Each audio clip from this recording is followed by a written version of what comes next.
말씀 가지고 영적 전쟁, 그의 힘과 능력으로 강건하라라는 주제로 말씀 나누겠습니다. 사람들은 삶을 전쟁으로 표현합니다. 우리는 알게 모르게 전쟁 가운데 있습니다. 우리의 가정 안에도 전쟁이 있습니다. 부부간에 평화가 있을 때도 참 많지만 전쟁 같은 싸움을 하기도 합니다. 부모와 자식 간에도 마찬가지입니다. 사춘기 자녀를 두었다면 그것은 더욱 심합니다. 좋을 때도 많이 있지만 사실은 치열한 불튀기는 그런 전쟁 가운데 있는 것이 사실입니다. 사회 속에서도 전쟁이 있습니다. 직장 속에 치열한 전쟁은 지금도 있고, 회사 간에 선두를 다투는, 경제 선두를 다투는 그런 전쟁이 있습니다. 또 그럴 것이, 요즘에는 스마트폰 경쟁이 치열한데 얼마 전에 한 기사를 봤습니다. 미국 안에 중국 관세가 심하게 때려지는데, 그래서 중국에 있는 화웨이라는 전화 회사가 있는데, 그 화웨이라는 전화가 더 이상 이제는 옛날에 그런 명성이 있지는 않고, 그 관세 폭탄 때문에 수혜를 받은 회사가 있습니다. 바로 삼성입니다. 화웨이가 막 무섭게 올라오고 있는데 갑자기 관세 폭탄이 때려지니까 삼성이 이득을 보는 그런 상황 가운데 있습니다. 오늘 말씀은 우리의 삶에 배제할 수 없고 간과할 수 없는 전쟁에 대한 이야기를 가지고 있습니다. 오늘 말씀 12절을 보면 잘 아시는 말씀이죠. 우리의 씨름은 혈과 육을 상대하는 것이 아니요 통치자들과 권세들과 이 어둠의 세상 주관자들과 하늘에 있는 악의 영들을 상대함이라, 이렇게 얘기하고 있습니다. 우리가 날마다 씨름 같은 싸움을 있다고 이야기합니다. 그래서 우리 모두는 이 싸움을 하고 있는 영적인 전쟁의 군사라는 것을 우리가 생각할 수 있습니다. 물론 여기서 말하는 이 전쟁은 세상에서 보여지는 대로 총을 쏘고 비행기가 날아가고 그런 어떤 전투적인 전쟁이 아닙니다. 조직신앙에서 지상의 모든 교회는 전투하는 교회다 이야기할 정도로 우리는 날마다 대적 마귀와 싸우고 있다라는 것입니다. 그러면은 우리의 이 영적 싸움은 어떤 싸움인가요? 마귀가 우는 사자와 같이 삼킬 자를 두루 찾아다닌다고 베드로전서 5장 8절에 이야기하고 있습니다. 올까 안 올까, 오늘 예배 참석을 위해 고민하신 분들 중에 오늘 이렇게 오신 분들은 우리가 영적 싸움을 했고 그것에서 승리하여 오신 분들입니다. 사단은 이렇게 우리에게 속삭이죠. 뭘 예배를 드려, 어젯밤에 좀 피곤했는데 집에서 좀 쉬어라, 너 아프지 않느냐, 그리고 오늘 밀린 일도 많지 않느냐, 그렇게 우리에게 속삭이고 전쟁을 합니다. 사단은 우리에게 생각을 통해 우리의 마음을 무너뜨립니다. 어떤 상황에서 우리는 이런 생각 저런 생각 가운데 있습니다. 우리의 생각 중에 감사가 없어지고 불평이 생겨지고 기도하지 않게 된다면 그것은 사단이 주는 생각입니다. 판단하게 하고 정죄하게 하고 감사를 없애고 기도하지 않게 하는 것, 이 모든 생각은 사단이 주는 생각입니다. 이런 생각이 들 때마다 우리는 잘 아시는 말씀입니다. 이 말씀을 기억해야 합니다. 아무것도 염려하지 말고 다만 모든 일에 기도와 간구로 너희 구할 것을 감사함으로 하나님께 아뢰라. 그리하면 모든 지각에 뛰어난 하나님의 평강이 그리스도 예수 안에서 너희 마음과 생각을 지키시리라. 사단이 우리의 생각을 공격하여 우리를 무너뜨리려 할 때 오늘 이 말씀을 기억해야 하는 것이죠. 빌립보서 4장 6절 7절 말씀, 기도와 간구로 너희 구할 것을 감사함으로 하나님께 아뢰라. 그리하면 하나님의 평강이 그리스도 예수 안에서 너희 마음과 생각을 지키라. 물론 예수님은 우리에게 평안을 약속하셨습니다. 우리는 예수님의 약속하신 평안이 우리 가운데 있습니다. 요한복음 14장 27절의 말씀, 평안을 너에게 주노라. 내가 주는 평안은 세상이 주는 평안과 같지 않다라고 약속하고 계십니다. 하지만 그 평안도 전쟁에 승리하여 근심과 두려움이 없을 때 있는 평안입니다. 계속 전쟁에 대해서 이야기하고 있는데요. 그렇다면 우리가 싸우는 이 영적 전쟁은 어느 정도의 싸움일까요? 얼마나 치열한 싸움일까요? 오늘 말씀에서 우리가 알게 되는데요. 오늘 말씀에서 이 전쟁을 표현할 때 이 전쟁을 씨름이라고 표현하고 있습니다. 영어로 씨름은 레슬링이죠. 레슬링은 어떤 경기인가요? 온몸으로 운동하는, 뛰는 그런 경기입니다. 엄청난 에너지가 필요해요. 어떤 부위든 다 공격을 받을 수 있기 때문에 온몸이 다 공격받지 않도록, 잡히지 않도록 늘 잘 경계하고 지켜내야 합니다. 상대방의 온몸의 약점을 잘 발견해야 하고요. 잘 공격해야 또 그 싸움에서 이길 수 있습니다. 오늘 말씀에서 전쟁을 씨름이라고 표현하고 있는데요. 우리가 마귀와 싸우는 이 영적 싸움은 마치 레슬링을 하듯이 치열한 싸움, 힘든 싸움이라는 겁니다. 총력을 기울여서 싸워야 하는 싸움이라 씨름이라고 표현하고 있습니다. 우리는 영적 전쟁을 싸우고 있고 그 싸움에서 승리하는 삶을 살아야 할 것입니다. 전쟁은 승리하는 자에게 풍성하게 내려지는 예수님의 평안. 전쟁은 평안을 누릴 때 승리할 수 있습니다. 예수님이 우리에게 주신 그 평안을 누릴 수 있게 되는 것이죠. 우리 그리스도인들은 사단과의 영적 싸움에서 승리하여야 하겠습니다. 주님은 믿음으로 승리할 수 있는 능력을 이미 주셨습니다. 사단을 이기신 예수님은 그것을 십자가 위에서 나타내셨죠.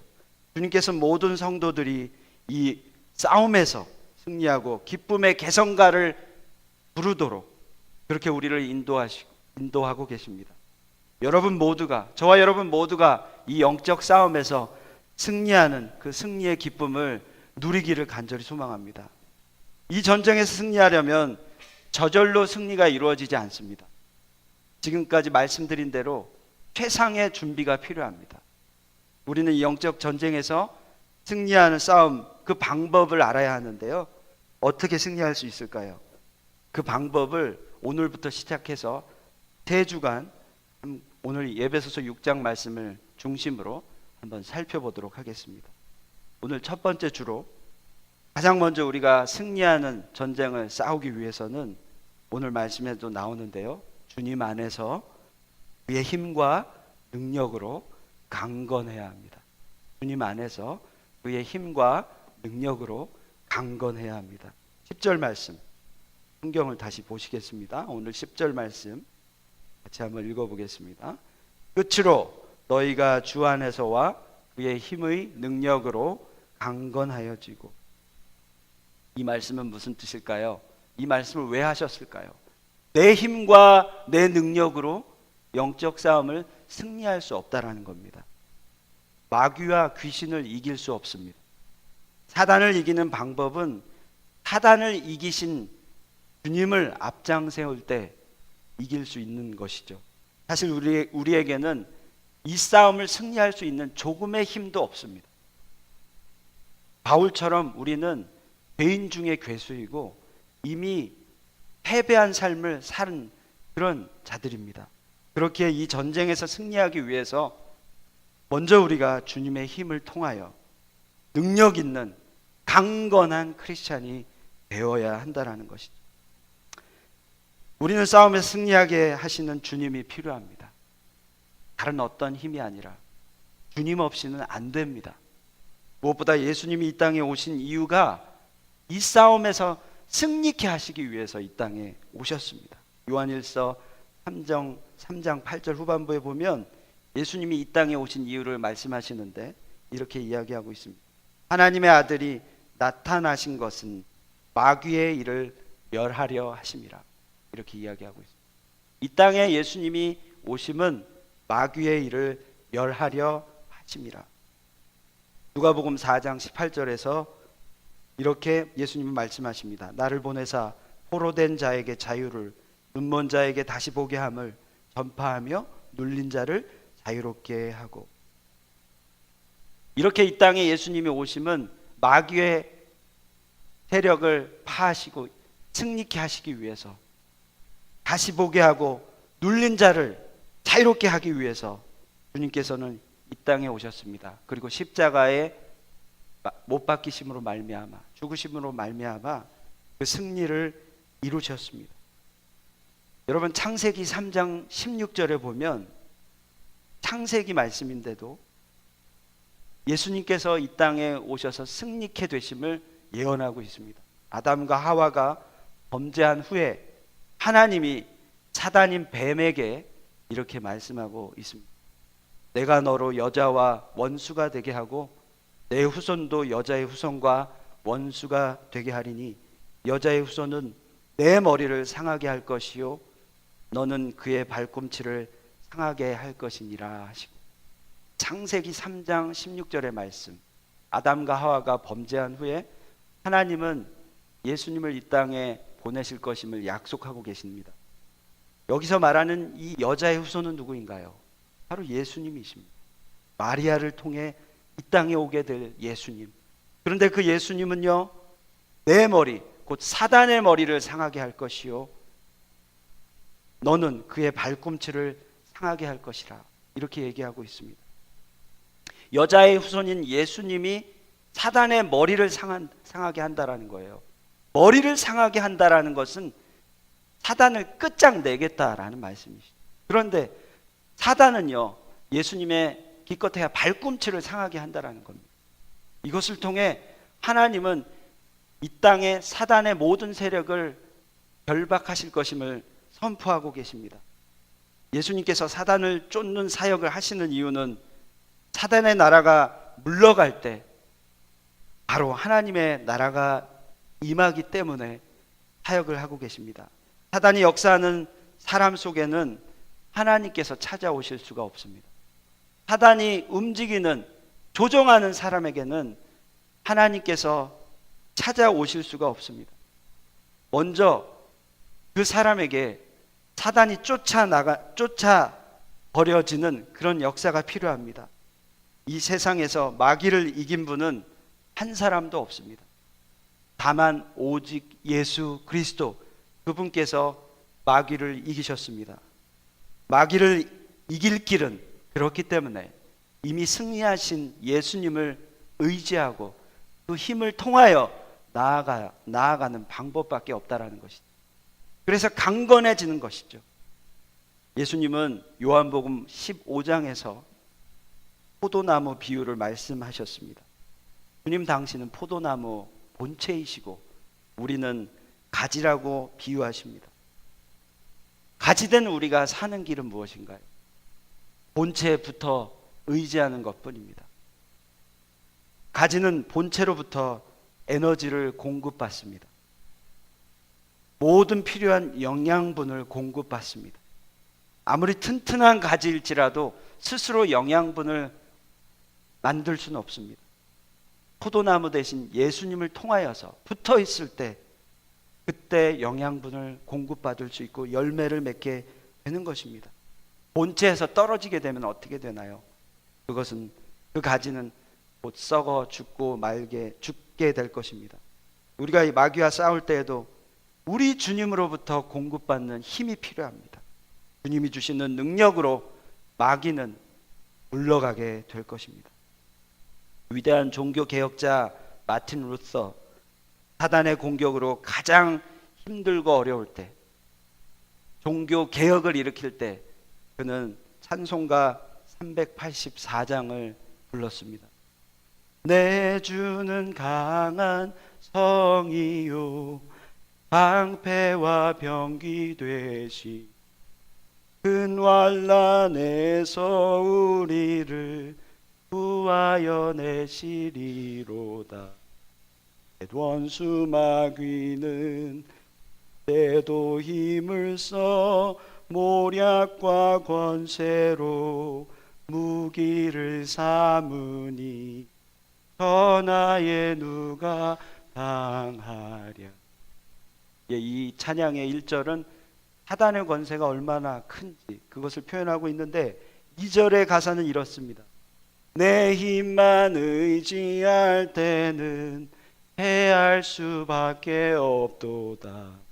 힘 있는 장수 나와서 날 대신하여 싸우네. 장수 누군가 예수 그리스도 만군의 주로다. 당할 자 누구랴 반드시 이기리로다. 우리의 영적 싸움의 장수는 누구입니까? 바로 예수 그리스도이십니다. 그분은 오직 마귀를 이기실 자, 만군의 주님이시오. 주님의 힘과 능력으로 우리가 나아갈 때, 그리하여 강건해질 때 우리는 이 영적 싸움에서 승리하게 되는 것입니다. 우리는 강건해져야 합니다. 예수의 힘으로, 예수의 능력으로 살아가야 합니다. 건강하지 않은 사람은 영적 면역성이 약한 사람입니다. 우리가 식사를 같이 하는데, 어떤 음식을 먹는데, 똑같은 음식을 먹는데 어떤 사람은 배탈이 나고 어떤 사람은 배탈이 나지 않고 멀쩡합니다. 제가 음식을 먹을 때 똑같이 온 식구가 어떤 음식을 먹는데 저는 장이 약해서 배탈이 잘 납니다. 선천적으로 장이 연약한 그런 부분이 있습니다. 장이 건강한 사람은 병균이 가득한 안 좋은 음식을 먹어도 병균들에 의해 공격을 당하지만 결국 그 병균들이 스스로 물러가게 됩니다. 미비한 피해만 입게 돼요. 그런데 저와 같이 장이 연약하면 병균들에 의해 조그마한 공격에도 쉽게 배탈이 나고 마는 것입니다.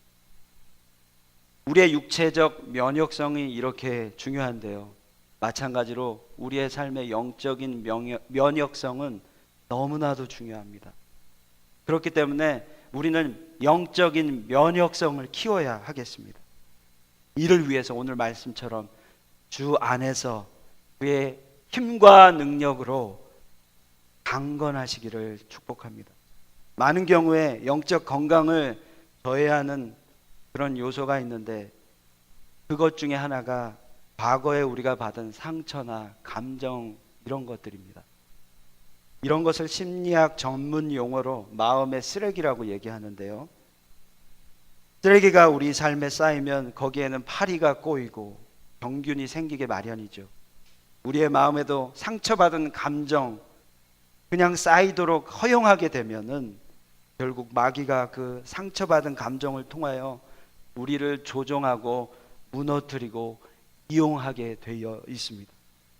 우리는 하나님 나라에 승리하는 영적인 전사가 되어야 합니다. 이를 위해 우리 마음속에 있는 쓰레기를 잘 버릴 줄 알아야 하겠습니다. 어떻게 버리나요? 감정의 쓰레기, 마음의 쓰레기를 어떻게 버리나요? 우리의 몸에 배변이나 소변을 통해서 우리가 불필요한 것들을 버려버리듯이 상처받은 감정의 배설물들, 분노와 복수심, 이런 마음, 이런 것들을 잘 버려야 하는데 그것은 주님께 그것을 내어드리고 맡겨드리고 그리고 주님께 의지하는 것뿐입니다. 걱정, 근심, 염려 이런 것들은 우리가 필요하지 않은 배설물들입니다. 이 시간도 우리 마음속에 마음의 쓰레기들이 있다면 미련 없이 주님께 내려놓는, 내어버리는 그런 저와 여러분이 되었으면 좋겠습니다. 그리고 우리 이렇게 기도하였으면 좋겠습니다. 주님이 바울을 통해 베드로를 통해 말씀하신 말씀인데요. 너희 염려를 다 주께 맡겨라. 이는 그가 너희를 돌보심이라. 이렇게 말하고 있습니다. 이렇게 기도했으면 좋겠어요. 예수님, 나의 마음을, 나의 감정을 다 주께 내려놓으니 주여 받아주시옵소서. 예수님, 나의 슬픔도 받아주시옵소서. 예수님, 나의 원망도 가져가 주시오. 이렇게 다 내어버리는, 다 맡겨드리는 저와 여러분이 되었으면 좋겠습니다. 또 주 안에서 그의 힘의 능력으로 영적으로 강건하기 위해서 우리에게 필요한 것은 예수 그리스도의 능력을 적극 활용하는 겁니다. 그리스도 안에 거하는 자는 그리스도 안에서 하나님 자녀의 권세를 얻었다라는 것을 인정하고 믿는 자입니다. 우리가 도로를 운전하게 되면 가끔 경찰을 보게 되는데, 경찰은요 제복을 입고 운전하는 자들을 지도하는 그런 자들입니다. 때론 우리가 법을 위반하게 되면 사이렌을 울리면서 우리를 쫓아오고 차를 세우라고 그렇게 명령합니다. 그때 우리는 어떻게 해야 되나요? 우리는 멈춰야 합니다. 그 경찰이 우리에게 면허증을 요구할 때 우리는 면허증을 제출해야 합니다. 그런데요, 왜 우리가 경찰의 지시를 따르고 있나요? 그것은 경찰이 운전자에게 지시할 수 있는 권위가 있기 때문이에요. 그렇습니다. 주 정부에서, 카운티 정부에서 경찰에게 그것을 지시할 수 있는 권위를 주었습니다. 비록 그 경찰이 우리보다 나이가 어릴지라도, 키가 작더라도, 지식이 부족할지라도 우리는 그 경찰이 부여받은 권위가 있기 때문에 그 경찰에게 복종해야 합니다. 경찰차가 쫓아와 우리에게 서라고 하면 우리는 서고 면허증을 제시하고 그렇게 경찰의 뜻을 쫓아야 하는데요, 만약에 우리가 반항하게 되면 어떻게 되나요? 우리는 법적 처벌을 받게 되는 것입니다. 그 경찰이 만약에 주정부나 카운티에게 권위를 부여받지 않고 제복을 입지 않은 그런 평범한 사람이라면 그는 더 이상 경찰이 아닙니다. 그 권위를 발휘할 수도 없습니다. 이처럼 하나님은 저와 여러분에게 경찰과 같이 그리스도의 이름으로 권세를 주셨습니다. 예수 그리스도 하나님의 자녀된 권세를 주셨습니다. 중요한 것은 그 권위, 그 권세를 우리가 사용하고 있느냐라는 것입니다. 예수님께서 이렇게 말씀하셨습니다. 내가 진실로 진실로 너희에게 이르노니 나를 믿는 자는 내가 하는 일도 할 것이요 또한 그보다 큰 일도 하리니 이는 내가 아버지께로 감이라 말씀하셨습니다. 예수님은 예수님을 믿는 자가 예수님이 하는 일도 하게 될 것이고 더 큰 일도 행하게 될 것이라고 말씀하셨습니다. 예수님께서는 이 세상을 떠나시면서 제자들에게 이런 약속도 하셨어요. 마가복음 16장 17절 18절에 보시면 믿는 자들에게는 이런 표적이 따르리니 곧 그들이 내 이름으로 귀신을 쫓아내며 새 방언을 말하며 뱀을 잡아 올리며 모든 독을 마실지라도 해를 받지 아니하며 병든 사람에게 손을 얻은즉 나으리라 하시다. 이렇게 약속하셨습니다. 그렇기 때문에 영적 싸움에 승리하기 위해서 우리는 예수 그리스도의 권세가 필요하고 그것을 사용할 수 있어야 하겠습니다. 존 윈비라는 유명한 신학자가 있습니다. 그가 이렇게 말했습니다. 시도해 보면 어떤 일이 일어나는지 보게 될 것이다 라고 말했습니다. 우리가 주님께서 말씀하신 대로 믿음으로 시도해 본다면 우리는 놀라운 일을 하게 될 것입니다. 저는 때론 목사로서 예수 그리스도의 권위로 안수 기도를 할 때가 있습니다. 내가 기도하면 저 사람이 나을 수 있을까? 이런 의심이 밀려올 때마다 예수 그리스도의 이름으로 안수합니다. 담대하게 예수 그리스도의 이름으로 모든 병만은 떠나갈지어다 라고 이렇게 기도할 때 하나님은 그 사람의 병이 떠나가는 그런 경험을 하게 하십니다. 그것은 저의 능력, 저의 힘이 아닙니다. 예수 그리스도의 권세입니다. 또한 그 안수 기도는 목회자만 할 수 있는 기도도 아닙니다. 저와 여러분 또한 예수 그리스도의 이름으로 기도하게 될 때 모든 병만은 떠나가게 될 것이고 모든 염려, 좌절은 사라지게 될 것입니다. 그 권세를 사용하는 저와 여러분이 되었으면 좋겠습니다. 그것이 그리스도 자녀된, 하나님 자녀된 권세인 줄 믿습니다. 예수님께서는 우리에게 영적 권세, 능력을 허락하셨어요. 약속하셨어요. 예수 이름으로 나아갈 때 그리스도의 권세와 능력이 우리를 통해 나타나게 됩니다. 주님이 우리에게 그것을 주신 가장 중요한 이유는 사용하라고 주신 것입니다. 그냥 폼으로 주신 것이 아니라 그 권세를 마음껏 사용해라. 그렇게 우리에게 그 사용하라고 말씀하고 계시죠. 지시때때로 우리를 향해 공격하는 세상 마귀에 대항하여 예수 그리스도께서 주신 권세를 사용하는, 믿음으로 그 권세를 사용하는 저와 여러분이 되었으면 좋겠습니다. 아이들 찬양 중에 이런 찬양이 있죠. 예수 이름으로 예수 이름으로 승리를 얻었네.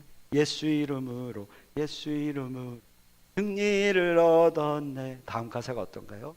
예수 이름으로 나아갈 때 우리 앞에 누가 서리요. 예수 이름으로 나아갈 때 승리를 얻었네. 아멘. 말씀을 맺겠습니다. 우리는 늘 전쟁 가운데 있습니다. 늘 싸우며 살아갑니다. 영적인 싸움은 지금도 치열합니다. 매 순간마다 사단은 우리의 생각을 통해 우리를 무너뜨립니다. 우리가 이 싸움에서 승리하기 위해서 오늘 말씀에서 먼저 주님 안에서 주의 힘과 능력으로 강건해져야 한다는 것을 우리는 깨달았습니다. 여러분 잘 아시는 아이언맨 있죠? 영화 아이언맨이라고 있습니다. 억만장자 천재 발명가 토니 스타크가 등장하는데요. 그가 심장에 치명적인 상처를 입고 자신의 목숨을 지키며 또한 동시에 세계 평화를 지키기 위해 강한 슈트를 제작하고 과학의 결정체로 만들어진 그 슈트를 입고 아이언맨이 되어서 범죄와 싸워가는 내용을 담고 있는 영화입니다. 이 영화를 보면서 우리가 깨닫는 바가 있습니다. 우리는 싸울 힘이 없다라는 거예요. 우리의 영적 심장은 이미 죽었습니다. 죄로 인하여 우리는 죽은 자입니다. 하지만 하나님은 예수 그리스도를 통해 새로운 심장을 주었습니다. 그 심장을 통하여 우리는 다시 새롭게 살아갈 거뜬한 힘을 얻게 되었습니다. 이제는 과거와는 비교할 수 없는 새로운 힘, 하나님의 자녀가 되었고 예수 그리스도의 그 권세로 나아갈 때 우리는 승리를 얻게 되었습니다. 하나님의 자녀가 된 것은 아이언맨이 되는 것보다도 더 놀라운 은혜이자 능력인 것입니다. 오늘 말씀을 통해 우리가 실천해야 할 것은 영적인 면역성을 키워나가는 것입니다.